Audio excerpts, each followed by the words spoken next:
Abra sua Bíblia em Mateus capítulo 6, verso 19 ao 21. Na última mensagem eu quero falar sobre a verdadeira riqueza investindo no que é eterno. O texto diz assim: não acumulem para vocês tesouros na terra, onde a traça e a ferrugem destroem, onde os ladrões arrombam e furtam, mas acumulem para vocês tesouros nos céus, onde a traça e a ferrugem não destrói, e onde os ladrões não arrombam e nem furtam. Pois onde estiver o seu tesouro, aí também estará o seu coração. Jesus escreveu essa pequena fração dentro do Sermão do Monte. Todo domingo eu tenho falado isso. E dentro da cultura judaica, algumas coisas elas eram tidas por riqueza. Por exemplo, roupas finas eram guardadas como investimento na época. Metais eram ferro, bronze, eram guardados também como símbolos de estabilidade financeira para a família. E também haviam algumas casas de adobe, que é barro com palha, que tinham cofres dentro, aonde guardavam-se moedas, e também eram as riquezas da família. Essa era a cultura judaica na época, e como que se obtinha recursos na época. Eles lembram que eles trocavam, lembra quando os sacerdotes diziam: olha, dê a eles 5 vestes como pagamento. Olha que interessante, né? As roupas eram maneiras de pagar. Também você vai ver metais, né? Tem inclusive, depois vai ver a história do Brasil, quando no descobrimento os portugueses trocavam, né, espelhos por ouro, enfim, outras coisas que levaram da nossa nação. Então se percebe que na época de Jesus também era assim. E aí Jesus então veio mostrando que para os homens as estabilidades e as riquezas, elas poderiam ser corrompidas de alguma forma. E então ele vai dizer como, e ele vai falar a respeito dessa maneira. Ele vai dizer: não acumulem para vocês tesouros na terra.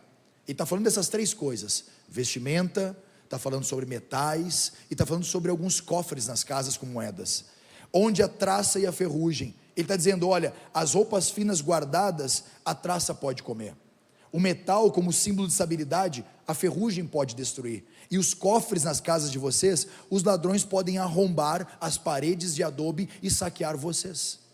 Aí ele vai dizer: mas olhem para as coisas do reino de Deus, olhem para aquilo que é incorruptível, olhem para aquilo e acumulem tesouros aonde os ladrões não roubam, aonde a traça não come e a ferrugem não corrói. É como se estivesse dizendo assim: olha, o coração de vocês precisa mudar de senhor. Os homens desse mundo pensam que isso é o sustento da família, mas vocês do reino de Deus têm uma outra ótica a respeito do que é um tesouro. E o Sermão da Montanha, queridos, ele é tão precioso que se você ler ele é uma mensagem de 3 capítulos, mas se você ler ela com calma, tu tem aplicação para a sua vida para o ano todo. Áreas de finança, áreas de educação, áreas espirituais, áreas de jejum, áreas de oração, áreas de conduta, de perdão, de amor ao próximo, tudo dentro de 3 capítulos. E aqui Jesus está mostrando sobre o investimento. Fala para quem está do seu lado: investir no visível é perder o visível. Investir no invisível é ganhar o visível. Olha que loucura. Jesus está dizendo: acumulem tesouros no reino dos céus. E talvez você possa pensar: como que eu posso acumular tesouros no reino dos céus? Fabiano Ribeiro vai dizer: a verdadeira prosperidade não é ter muito, é frutificar para a glória de Deus. A verdadeira prosperidade não é ter muito, mas é frutificar para a glória de Deus. Você conhece pessoas que não têm muito dinheiro, mas são prósperas? Sim ou não? Você conhece pessoas que têm muito dinheiro, mas não são prósperas? Diminuiu os amém aí, mas eu acho que tem. Tem muita gente. Eu sempre gosto de falar que eu tinha um comandante uma vez, ele falava assim, ele era um cristão, ele dizia assim: tem 4 tipos de pessoas, pastor. E eu disse: quais? Ele falou assim: tem aquele que é o rico rico. Eu falei: quem é o rico rico? Ele falou: é aquele que é rico de coisas materiais, mas é rico na vida espiritual. Esse ele atingiu o ápice da vida que todo mundo quer: ter bens, mas também ter uma vida espiritual cheia do Espírito. Amém? Aí ele falou: tem um rico pobre, que é o cara que tem tanto dinheiro que a única coisa que ele tem é só dinheiro, mas a vida espiritual dele é miserável. Você conhece alguém assim? Rico pobre, tem muito bem material, mas a vida espiritual dele é fraquíssima. Aí ele falou: tem o pobre rico. O pobre rico é aquele assim que tu olha e fala assim, rapaz do céu, não dá para dar R$1 para o abençoado, mas a vida dele no espírito é uma vida plena, ele está sempre alegre, sempre sorrindo, parece que não tem problema, os problemas desse mundo não abalam ele, dinheiro não abala, doença não abala, circunstâncias do governo não abala, ele é o pobre rico. Aí ele falou, mas tem um grupo, e esse aí só misericórdia, que é o pobre pobre.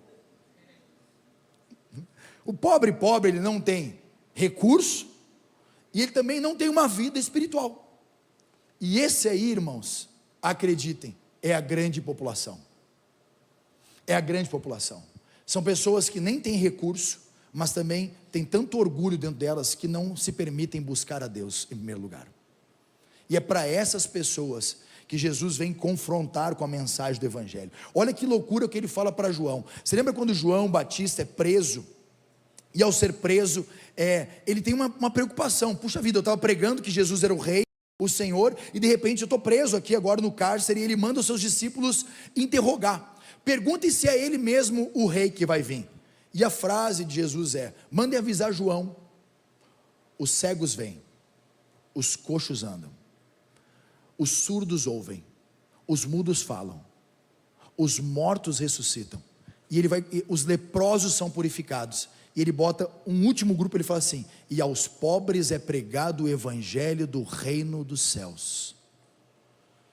Aí um dia eu fiquei perguntando, Senhor, por que no meio desse quadro todo, vamos lá, para Jesus estava dizendo, olha, todo aquele que de repente veio com uma enfermidade, ou tem uma enfermidade na sua vida, eu tenho uma cura, a lepra eu purifico, a cegueira eu abro os olhos, os ouvidos eu destravo, as pernas eu faço se mexer, a morte eu tiro da tumba, mas de repente ele para tudo e fala assim, e aos pobres é pregado o evangelho do reino.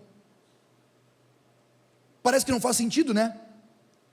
Só que faz todo sentido, irmãos, porque para a cultura judaica da época, pobreza era sinal de maldição, eles eram medidos pelo patrimônio que tinham, e era diferente hoje, sim ou não? Não, infelizmente não é. Eu conheço igrejas, irmãos, que infelizmente pregam que para você poder dar um bom testemunho tem que ser rico, bem próspero financeiramente.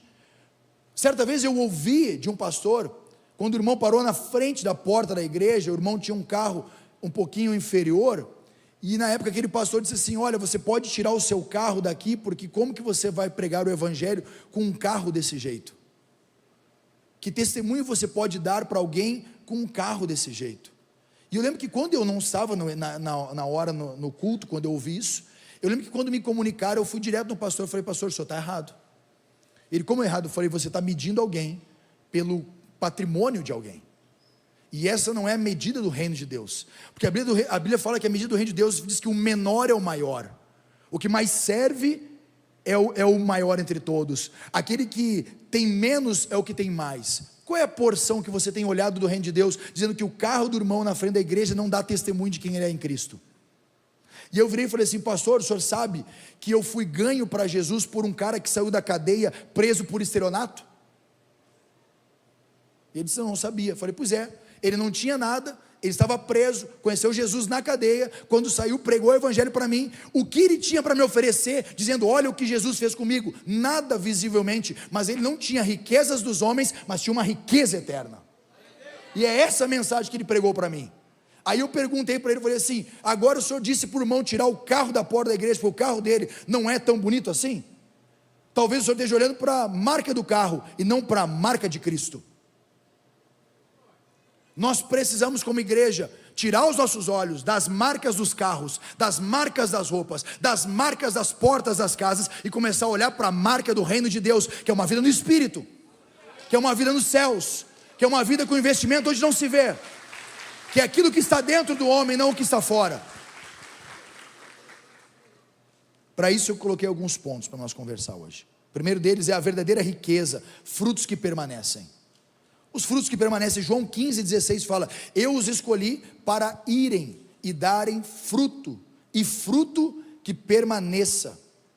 Ou seja, o dinheiro, a propriedade e o reconhecimento dos homens, Jesus está dizendo, isso pode ser medido e é perecível. Quem já perdeu dinheiro com negócios mal feitos? Agora, quem já perdeu tempo na sua vida em oração e de alguma forma foi cheio de riquezas do céu? Os homens dizem assim: cara, você vai acordar mais cedo para orar? Vou. Você não está cansado? Tô. Mas então por que você não dorme? Porque nessa fase da minha vida, se essa 1 hora a menos de sono pode se transformar em bens futuros muito maiores. A igreja de Jesus precisa voltar a olhar os olhos para dentro. Lembra quando Samuel, aquele grande profeta, entra na casa de Jessé, e ele olha na frente o primeiro filho de Jessé, aquele homem grande, forte, Eliabe, um cara que tinha tudo para ser o grande rei, e ele olha e fala assim: certamente está diante de mim o próximo rei. E o Senhor fala: ei, Samuel, Samuel, não atentes para a aparência, o homem vê o exterior, eu vejo de novo, eu vejo repete comigo, coração. De novo, coração. Desde os tempos de Samuel, a gente ainda continua olhando para a aparência, quando deveríamos olhar para a essência, aquilo que está dentro de nós, as virtudes que ninguém está vendo, irmãos, as qualidades indizíveis que Deus coloca dentro de você, os tesouros. Hoje uma irmã teve uma visão a respeito daqui da igreja, o Josué teve outra visão no tempo de oração com os voluntários, e ela dizia: pastor, eu tive uma visão, você abria um baú com pergaminhos, com as escrituras, e aí depois você abria cofres. A irmã não sabia da mensagem de hoje. Ela disse, ela estava orando de novo na intercessão, ela falou: agora eu tive a visão completa, e você abria cofres, e nesses cofres tinham moedas antigas, empoeiradas e com teias de aranha, e eram muitos cofres, cofres, cofres e cofres. Deixa eu te falar uma coisa, irmão, a irmã saiu da minha sala, e eu comecei a orar, eu falei: Senhor, o que o Senhor quer mostrar? Ele falou assim: existem tesouros guardados dentro dessas pessoas, que já estão muito tempo parados lá dentro, aonde ninguém mais dá valor, aonde ninguém mais lembra, aonde ninguém mais está vendo, mas é de lá que eu vou tirar o verdadeiro tesouro, que eles vão viver nos próximos dias. São os baús escondidos dentro dos porões da alma, lugares onde você já abandonou, dizendo: eu acho que não é mais para mim, essa promessa não é mais para mim, essa história não é mais para mim. Irmão, é para você sim, e hoje Deus vai tirar para tona e para fora, e você vai ver os tesouros que Deus tem com você, as riquezas que Deus já botou aí dentro, as virtudes que Ele já colocou em você, os milagres que já aconteceram, os sinais que já aconteceram, as obras de Deus na sua vida. São riquezas para você contar, amém? Jesus está dizendo que o dinheiro em si não é um mal, o problema está em usá-lo somente para se esquecendo do reino de Deus. Fabiano Ribeiro vai dizer: o dinheiro é um servo útil, mas um senhor cruel. Quando servimos a Mamon, deixamos de gerar frutos eternos. Dinheiro é um servo útil, mas um senhor cruel. Escraviza o coração de muitas pessoas. Como gerar alguns frutos que permanecem? A primeira coisa, invista no reino. Como que se investe no reino? Evangelismo, missões, generosidade. É assim que se investe no reino, irmão. O reino de Deus avança, não é só com oração, não é só com a pregação, mas também é com recursos. Sabia disso? Quando sabia que o reino de Deus avança com recurso? Poucas pessoas, então eu estou te contando hoje. O reino de Deus avança com recursos, e é bíblico, e eu provo para você. A Bíblia vai dizer o seguinte: na equipe de Jesus tinham 2 tesoureiros, inclusive ela cita que um deles carregava a bolsa de dinheiro, o nome dele era Judas. Você conhece um Judas? Judas era tão importante na equipe, que ele era o responsável por pagar os tributos. Quando aquela equipe apostólica entrava numa cidade, Judas botava a mão na bolsa e pagava os impostos para aqueles homens entrar e pregar lá dentro. O reino de Deus era tão movido naquela época por meio da vida de Jesus e seus apóstolos, que a Bíblia vai dizer que as mulheres sustentavam o ministério de Jesus com as suas fazendas. Agora você para pensar, por que Herodes vai ter medo de um carpinteiro andando de sandálias nos pés, entrando em Jerusalém? Que medo que colocaria num rei, se não fosse alguém poderoso demais para esculhambar a cabeça do rei?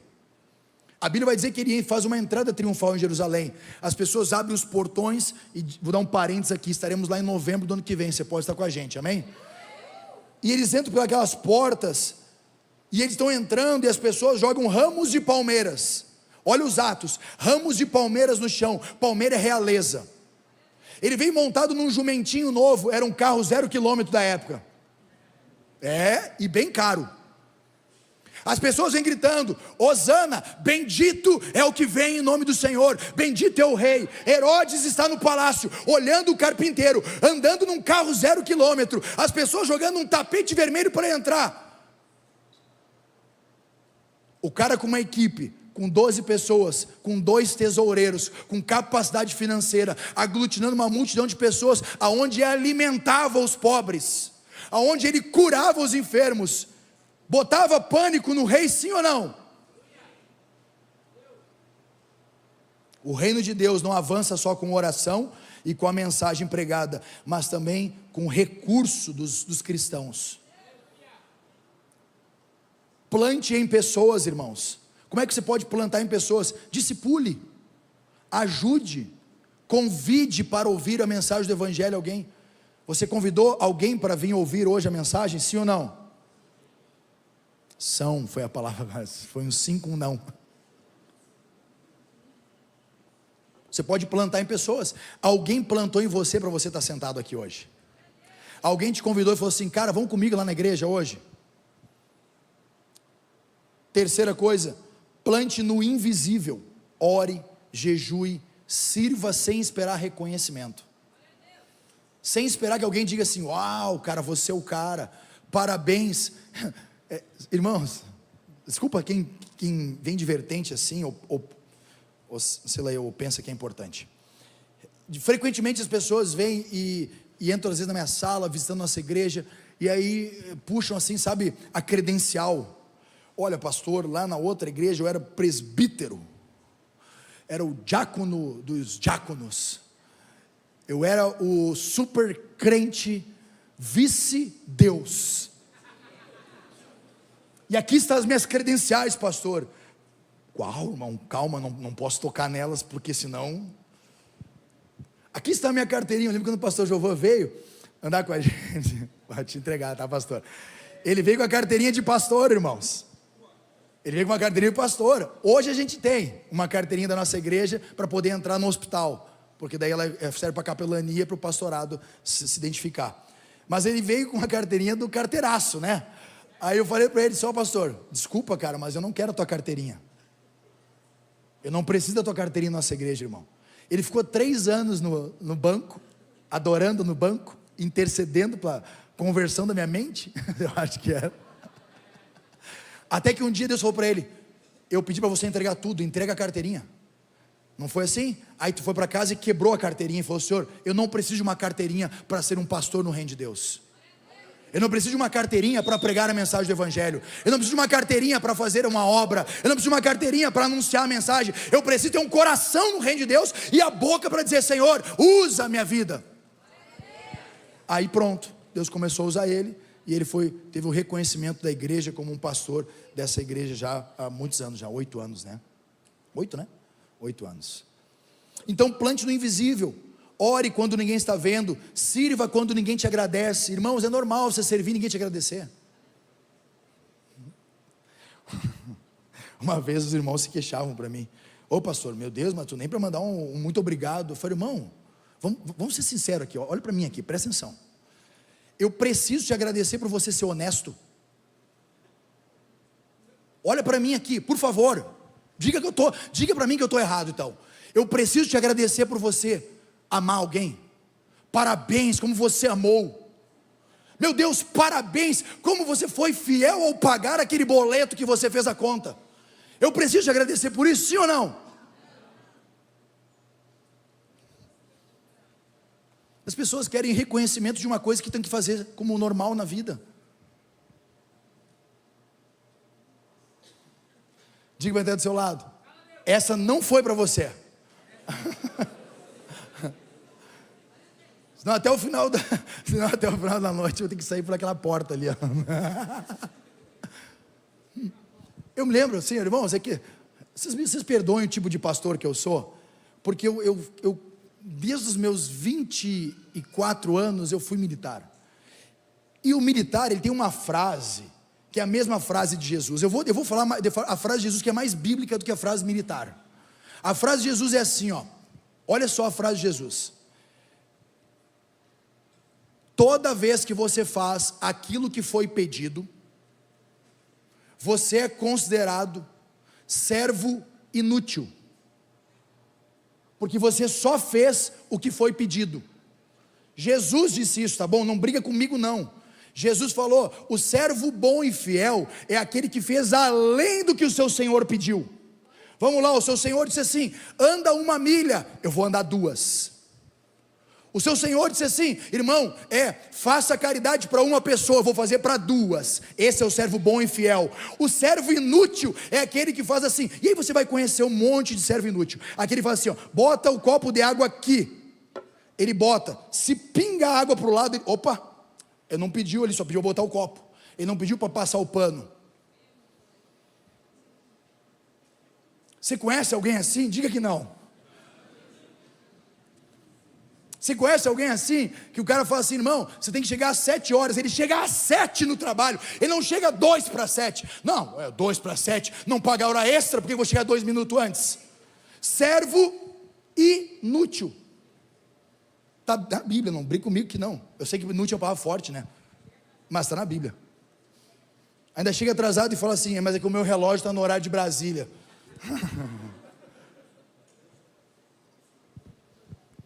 Respira bem fundo e olha para cima. Hein? Uma vez, cara, era tanta gente me cobrando para elogiar, que eu falei assim: irmão, vocês podem ter certeza, a partir de hoje eu vou elogiar. O irmão entrou na igreja: parabéns, irmão, glória a Deus. O que deu, pastor? Pô, você veio hoje na igreja.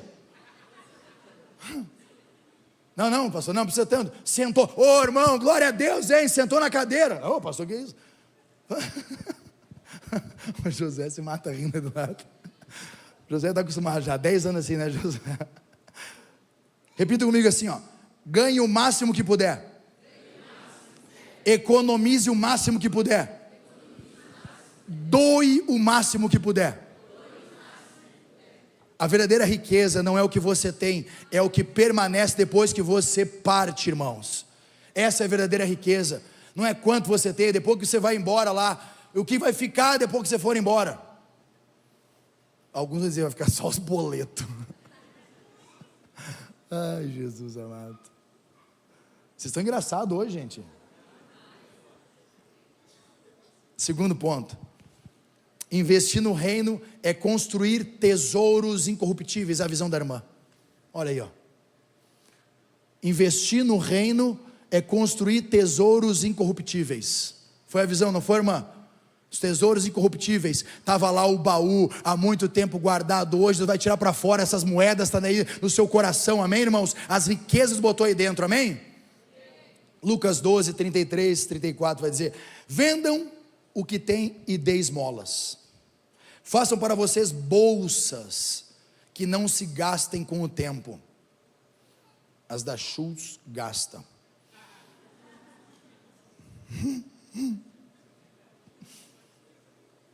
Tem umas, deixa eu dar um parênteses aqui, eu vou ter que falar.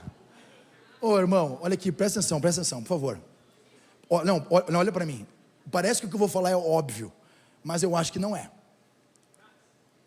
É caro uma bolsa da Schultz, sim ou não? Não? Depende do que é caro também, né? Se o irmão tem muito dinheiro, pagar R$1.000 por uma bolsa é barato. Quanto que é uma bolsa da Schultz aí? 1.000? Da Guess, quanto? Isso aí eu sei que é caro, porque a gente tem nos Estados Unidos, é caro, irmão. Lá tem uns outletzinhos bons para comprar lá, entendeu? Original. Se você não tem condição, irmão, de comprar uma roupa original, não compra uma falsificada para querer ostentar uma coisa que você não tem. Não adianta você comprar uma camiseta da Nike falsificada, mas eu paguei R$ 49,90, não é o preço de uma camiseta da Nike original, irmão. Isso é uma mentira do diabo. Você é escravo de Mamon e você quer ostentar uma coisa que você não tem.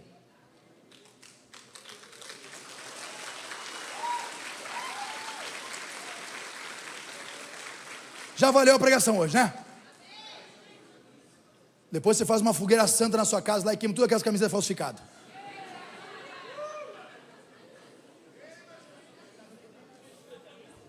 Tem gente que vai ficar sem roupa no governo. Você lembra quando era moda tunar os carros, que os caras pegavam aqueles golzinhos, bolinha e botavam aerofólio? Quem é que é dessa época aí? Levanta a mão aí, ó. Tinha Pioneer Golfinho, 10 mil reais de som e o carro valia 5. Gol bolinha rebaixado com ponteira turbo e aerofólio. O carro ficava e não saía do lugar.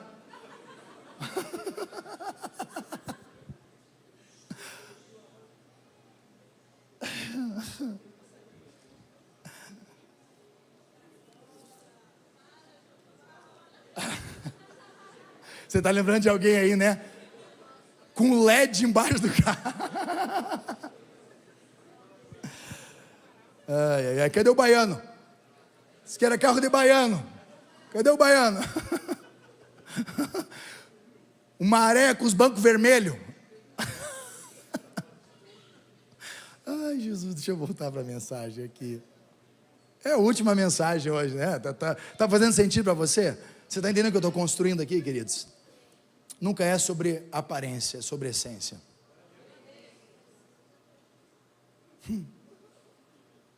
Jesus nunca foi contra os recursos, mas ele sempre foi contra viver para os recursos, gastar a vida para aquilo.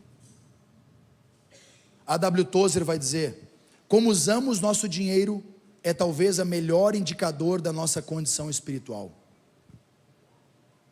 A carteira revela o coração, irmãos.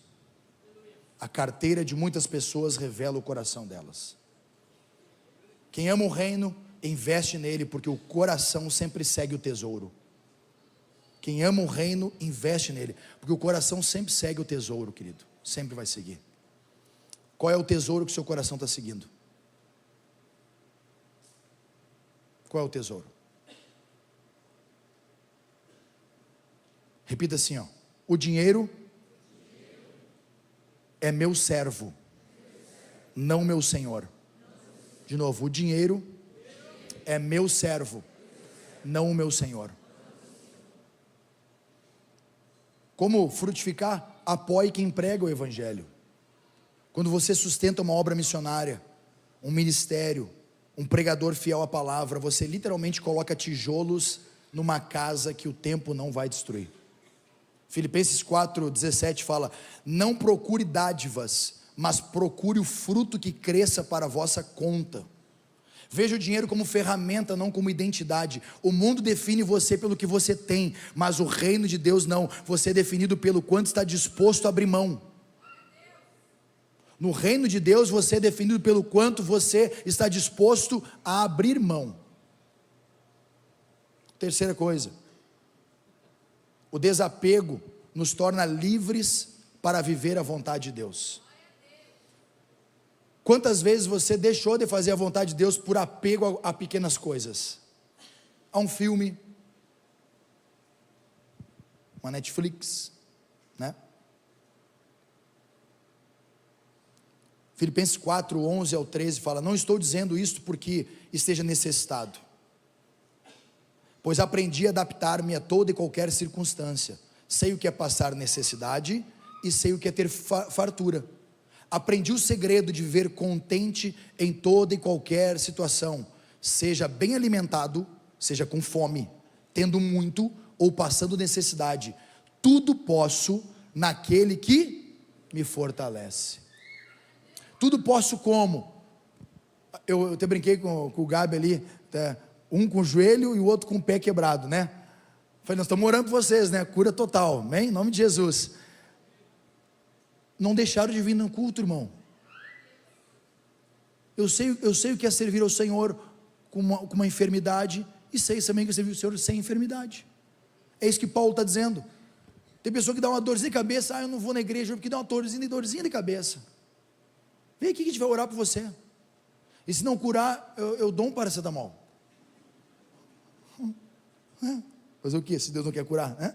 Paulo estava preso numa cela romana, longe do conforto, sem garantia de futuro. Mesmo assim ele fala de contentamento. Olha a loucura do evangelho, irmão. O cara está preso e mesmo assim fala: eu sei viver contente. Vocês viram lá o Fábio em Café do Vento? Você viu a igreja lá onde está pregando? Irmão, o Café do Vento, eu não sei lá, mas o Fábio disse que está mais de 34 graus lá. Eles não têm ar-condicionado aqui, ó. Só os ventiladores. Está lá pregando evangelho, irmãos. Tem uma igreja só numa região de quase 40 quilômetros. Eles estão lá pregando evangelho, levando mensagem, convidando mais um, expondo o reino de Deus, mostrando que o reino de Deus não é feito de grandes templos, mas de homens cheios da presença. Contentamento não depende das circunstâncias, mas da suficiência que é Cristo. O problema não é possuir dinheiro, o problema é ser possuído por ele. E tem gente que olha, né? Richard Foster vai dizer: a liberdade espiritual começa quando tratamos o dinheiro como ele é, um recurso que pertence a Deus. É isso que o dinheiro é, não é mais nada que isso, irmão. Como ter contentamento? Pratique diariamente gratidão. Você já agradeceu? Já? Por hoje? Vamos fazer um exercício? Eu vou dar para vocês 5 segundos. 5, de verdade. Você fechar o seu olho aí, 5 segundinhos. Eu vou contar aqui, 5 segundos. 1, 2, 3 e vai, fecha o olho. Agradece. Feito. Agradeceu? Seja intencional com seus gastos, evite comparações. Gaste com propósito, não por comparação.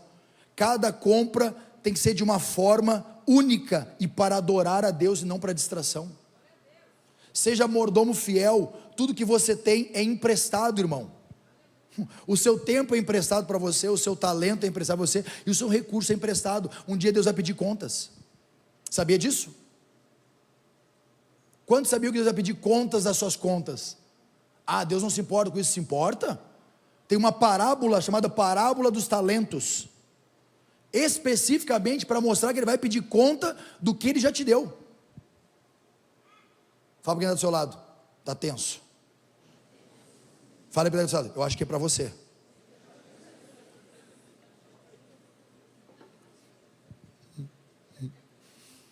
A gente sente quando fica aqui em cima, as pessoas começam a cruzar os braços e fazer cara feia. Uhum. Eu já falei que um dia eu vou botar uma câmera bem aqui, ó. Vocês vão aparecer aqui no fundo. Repita comigo: Senhor, se for para te servir, eu abro mão de tudo, porque em ti eu tenho tudo. Senhor, se for para te servir, eu abro mão de tudo, porque em ti eu tenho tudo. Glória a Deus, queridos. Quarto ponto: o verdadeiro tesouro é a presença de Deus. Esse é o verdadeiro tesouro. Salmo 16, verso 11: tu me farás conhecer a vereda da vida, a alegria plena da tua presença, eterno prazer à tua direita. Tu me fazes conhecer a vereda da vida. O mundo oferece prazer baseado no consumo, o reino de Deus não. Tem que gastar. O mundo fala: tem gaste. Ai, Jesus amado, você merece. Gaste seu dinheiro. Você merece, irmão. Por que você não vai se dar o prazer de gastar? Aí você troca todas as bênçãos que Deus te deu por causa dos seus gastos, né? A verdadeira alegria não é no que Deus está nos dando, mas em quem Deus é. A ótica muda. Obrigado, Senhor, pelas famílias. Obrigado, Senhor Papai, pelos carros. Obrigado, Senhor Papai, pelas pessoas. Muito bom, Senhor. Mas o mais importante é quem o Senhor é para nós. Quem o Senhor é para a minha vida. Quem o Senhor é para a minha casa. Respira bem fundo e olha para cima. Essa música, todo dia de manhã eu coloco para acordar os meus filhos. Vocês vão tocar ela hoje? Não? Peguei na contramão de novo, né? Charles Spurgeon vai dizer: você pode ter tudo que o dinheiro compra e ainda assim ser miserável, mas aquele que tem Deus tem. Aquele que tem Deus tem. Quantos tem Deus aí? Levanta a mão, olha e volta. Olha quanta gente rica aí, ó. Glória a Deus, ó. Gente rica, abençoada. Quem tem Deus tem tudo.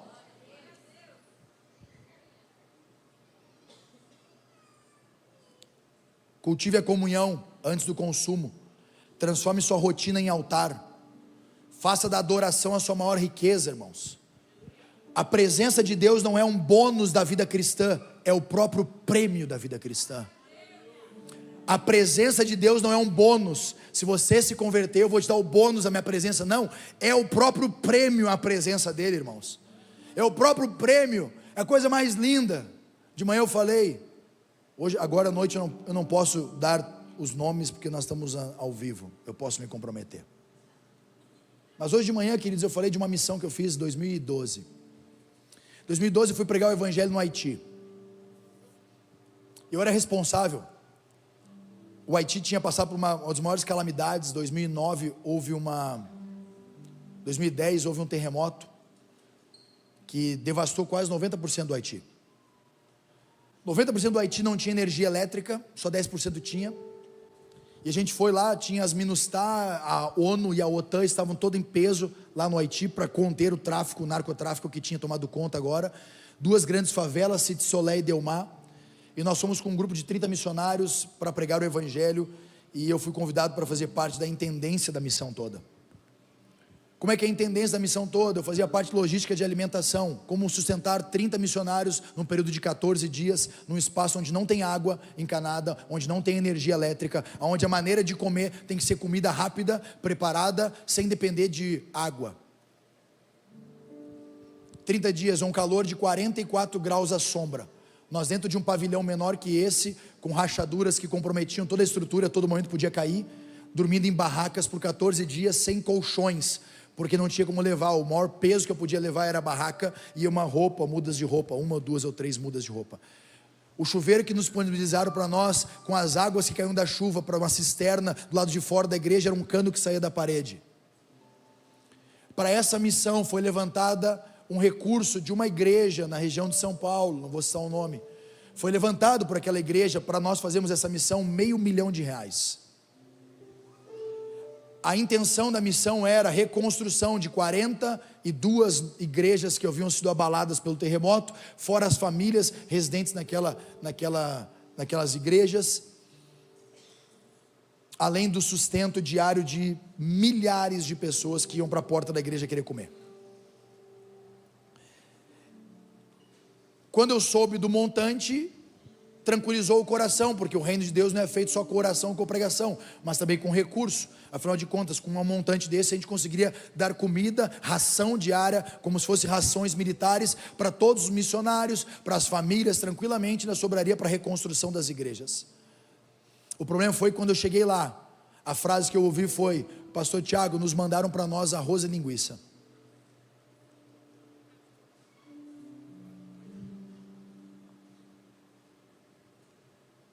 Eu falei, cadê o dinheiro? Ninguém sabe.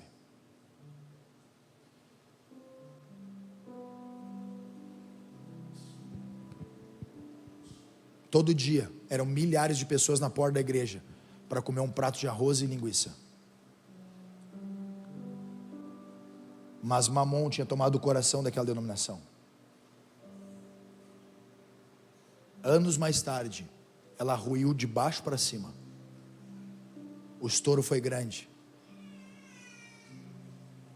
Mamon não arranca você na primeira vez que você defrauda. Mamon não derruba você na primeira vez que você não tira o seu dízimo, que você acha que aquele dízimo seu vai pagar aquela conta que você fez fora do momento. Ele deixa você pagar. Ele só quer o seu coração, irmão. Aí ele faz você acreditar que não vai dar nada. Aí no outro mês falta de novo. E aí você se manipula e faz a conta e tira de novo. O dízimo eu dou depois. E vai chegar uma hora em que você vai fazer tudo para você e vai se esquecer do que Deus te chamou para fazer. Eu quero encerrar falando a respeito de um homem chamado R.G. Letourneau, o empresário e engenheiro cristão americano do século XX. Ele começou a vida sendo um simples operário, mas Deus abençoou com uma mente brilhante, queridos, que lhe tornou, é o nome dele, francês, criou máquinas que revolucionaram a construção civil e o transporte. Ele se tornou um homem bilionário. Bilionário. Ele dizia, quanto mais ele prosperava, mais ele sentia o Espírito Santo falar com ele, dizendo: você não é dono de nada, é apenas o meu mordomo. Foi então que ele fez algo radical na vida dele. Esse homem está na história, você pode pesquisar sobre ele. Ele passou a viver com 10% da renda e doar 90% para missões, universidades cristãs e obras sociais. Quando perguntaram para ele, por que você faz isso e vive com 10% e doa 90%, a resposta dele foi: eu não consigo dar mais rápido do que Deus me abençoa. Seria poderoso se a gente pudesse falar uma frase dessa: cara, Deus tem me mandado tanto para mim, que eu não consigo doar, não dá tempo, quanto mais eu dou, mais chega, mais eu dou, mais chega, mais eu dou, mais chega, não dá tempo de ser generoso, então eu tenho que fazer o seguinte: 90% vai tudo para os outros, e eu vivo muito bem com 10%. A história desse homem vai dizer que, no final da sua vida, ele doou toda a sua fortuna. A pergunta que eu me fiz quando eu li sobre ele foi: o que passava na mente de um homem desse a respeito do reino de Deus, que talvez não passe na minha, do Tiago? Mateus 6, 19 e 21 vai dizer: não acumulem para vocês tesouros na terra, mas acumulem tesouros no céu, pois onde estiver o vosso tesouro, ali também estará o seu coração. O dinheiro passa, mas o impacto de uma vida no reino permanece para sempre, irmãos. O dinheiro vai passar, a beleza vai passar, a vitalidade vai passar, o vigor vai passar, tudo vai passar, irmão. Mas agora o reino de Deus, sendo plantado por meio de você, pode ser perpetuado para as próximas gerações. Essa série não foi apenas só sobre dinheiro, queridos, mas sobre o coração, sobre a gente reavaliar a nossa vida em Cristo, reavaliar o nosso pensamento em Jesus, como nós tratamos o dinheiro que Jesus nos dá. Mamon não quer sua carteira, ele quer o seu coração. Portanto, se ele quer o seu coração, Jesus também quer o seu coração.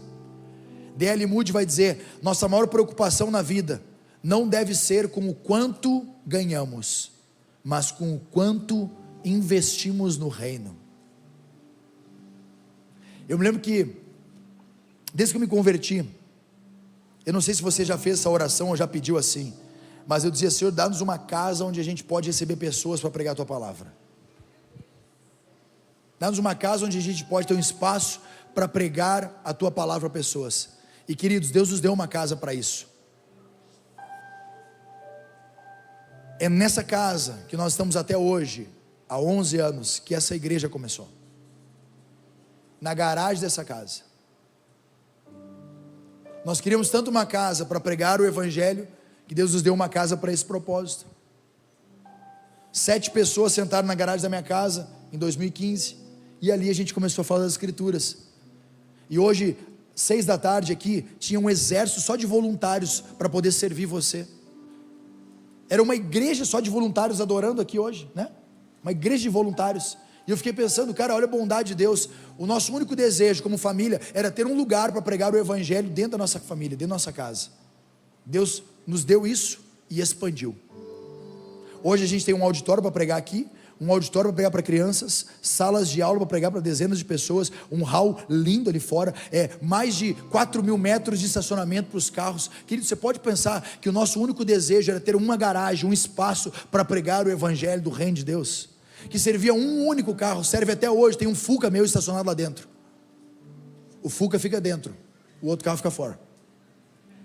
Quem tem Fuca sabe o que eu estou falando, né? Você tem investido na eternidade. Mamon tem dominado seu coração.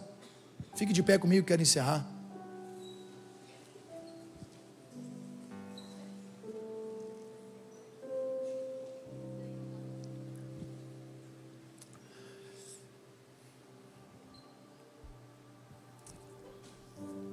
Quantos já fizeram desafios com Deus de se tornarem generosos e mudar a rota da sua finança? Sempre que nos perguntam como que a gente é uma família abençoada, que nunca nos faltou, a minha frase sempre foi: cara, eu nunca fiquei apegado a nada, nunca mesmo, nunca fui apegado a carro, nunca fui apegado a status, a nada, cara. Quando eu sinto que eu tô errando a rota, que eu tô perdendo o prumo, eu vou me desapegando, irmãos, vou deixando isso. É como se fosse, eu vejo que a minha vida é como uma viagem de balão, não esses últimos que caíram, né? Uma viagem de balão. Você tem que botar fogo e você tem que tirar os saquinhos de areia para o balão subir. Você tem que botar fogo dentro dele e tem que tirar as mochilas pesadas. A pressão do fogo dentro faz o balão subir. Não adianta você querer que o balão da sua vida suba.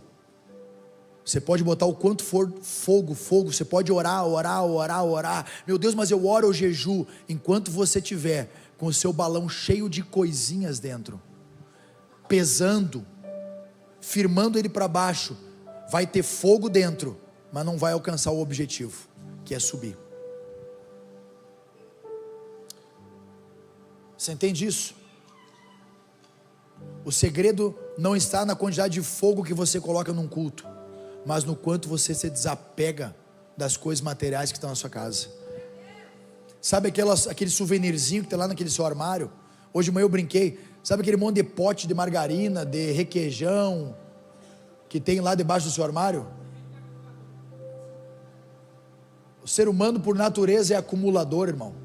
Nós acumulamos. Olha para mim aqui, sabe aquela camiseta que você não usou o ano todo, que toda vez que você pegava ela, tu dizia assim: mas eu acho que eu vou usar com outro look, mas eu acho que eu vou usar, não, acho que agora nesse evento eu vou usar, e nunca deu para você usar, você não se sente mais bem com ela, sabe? Quem tem essa roupa assim? Vai lá hoje, tira ela do armário, irmão. Tu não vai usar, é só para traça comer ela. Você não vai usar, irmão, pode ter certeza. Sabe aquela coisa que você deixa guardar, mas um dia eu posso usar isso aqui? Sabe aquele cabinho de telefone celular do tempo do Nokia, que está lá naquele armário, aquela gaveta? Vai lá e bota fora aquilo, irmão.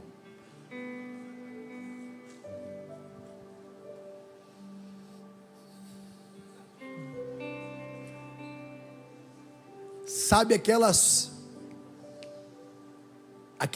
roupas antigas do tempo que o seu bebê era bebê?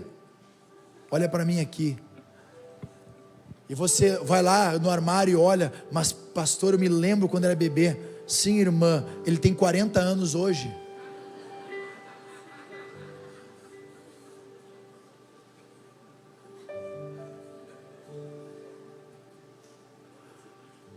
Sabe aquela foto pendurada na parede, inclinada assim, que parece que a pessoa está te olhando quando você passa? Troca a foto, irmão. Sabe aquele porta-retrato que você tem na sua casa, do tempo que o seu filho, a sua filha era pequenininha, e você tem lá, do tempo que vocês eram jovens, bonitos, e ele era pequenininho? Troca a foto, já ficou careca, barrigudo, e o bebê cresceu. Bota uma foto com seus netos agora. Você entende que são detalhezinhos que a gente vai se apegando? Miudeza. Mas pastor, eu ganhei essa lembrancinha da minha avó, não sei o que, irmão. A avó já foi enterrada, já está na glória, o corpo já decompôs, nem o caixão existe mais. Bota fora aquilo ali, ela não vai ficar braba com você. Não vai, pode certeza. Hoje vai ter uma sessão do descarrego em casa aí, ó. Eu vou falar porque um dia eu falei e caiu para alguém aqui. Sabe aquele Pioneer golfinho? Quem é do tempo do Pioneer golfinho aí? Bota fora ele, irmão. Você não vai ter mais aquele Gol GL, aquele Chevette, que você queria botar aquele Pioneer. Bota fora aquele rádio, irmão, não funciona mais, não tem CD tocando. Sabe aquela televisão velha lá que você, de tubo, que você tem guardada naquela garagem da sua casa? chega hoje lá no portão da casa, pega ela, levanta assim e fala: Senhor, ela é tua, e pá, quebra. Sabe aquele seu sapato com o bico branco, que uma vez era moda, com cor de jacaré? Bota fogo nele, você não vai usar mais, irmão. Ninguém quer aquilo ali, nem você.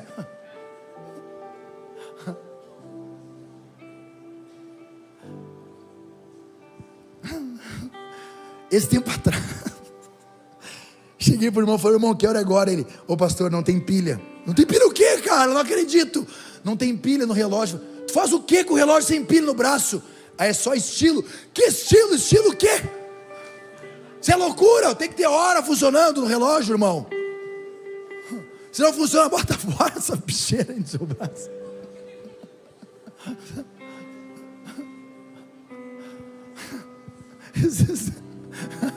É assim, né? É 10 pila, uma pilha. Esses tempos eu fui na casa do meu pai, eu contei. Fui na casa do meu pai, e lá tinha um rádio. É 2 em 1. Disco e toca-fita. Waiva. Cara, tem até um adesivo que eu botei quando era criança do Grêmio no botão ainda. Cheguei lá e falei: o que faz isso aqui, pai, no teu apartamento? Não, tua mãe trouxe para guardar. Eu falei: não, tá de sacanagem comigo. Eu falei: não, ela não trouxe, ela jogou aqui dentro para fazer um lixão na tua casa. Daqui eu vou pegar fora. Ele: não, mas tem uma fita dentro. Eu falei: o quê? Tem uma fita? Quem que escuta fita hoje? Fui lá, peguei o rádio, cheguei ali no depósito da prefeitura ali. Onde é que eu faço para jogar isso aqui fora? O cara ali, do lado. Fui lá, levantei: obrigado, Senhor, por todas as vezes que o Senhor me livrou quando eu ouvia uma fita do Bob Marley com esse rádio. Nunca mais vai tocar Bob Marley aqui, vai pro inferno com esse rádio. Pá! Como é que você quer viver o novo de Deus se você não se desapega às coisas velhas ainda, irmão? Como é que você quer viver coisas novas se você está apegado à miudeza velha do passado? Ei, Mamon não quer o seu dinheiro, irmão. Mamon só quer o seu coração. Então desapega dele hoje, em nome de Jesus.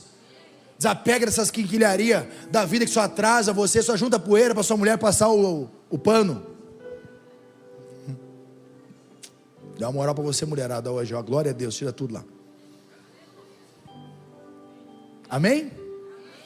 Serviu a mensagem? Se você ficou bravo comigo, foi para você mesmo que eu preguei hoje. Só para você. Se você não gostou de nenhum dos pontos, foi para você, somente para você. É você que precisa mudar. Você que está apegado a Mamon. Se você não gostou dessa mensagem, é você. Você vai ser livre de Mamon hoje, em nome de Jesus. Toda palavra que ofende a mente revela o coração, irmão. Toda palavra que ofende a mente revela o coração. Se começou a ofender a mente, começou a revelar o coração. Toda vez que eu falei alguma coisa que você não gostou, revelou um Deus dentro de você. Tira esse Deus hoje. Coloca somente Jesus. Sirva somente Jesus, ame somente Jesus, adore somente Jesus, tenha Ele por centro da sua vida, e tudo o restante vai ser acrescentado. Ei, o Senhor não nega contas a ninguém, o Senhor não deixa ninguém passar necessidade, o Senhor não nega bens àqueles que o pedem. A Bíblia fala que o justo não mendigará o pão, e nem a sua descendência. Essa é uma noite de você desapegar, irmãos, de você soltar o seu coração no altar e dizer: Senhor, eu sou todo teu, eu sou todo teu, Senhor, a minha vida é toda tua, a minha casa é toda tua, eu sou teu, do jeito que eu estou, meio quebrado, meio de pé, meio andando, eu sou todo teu, né?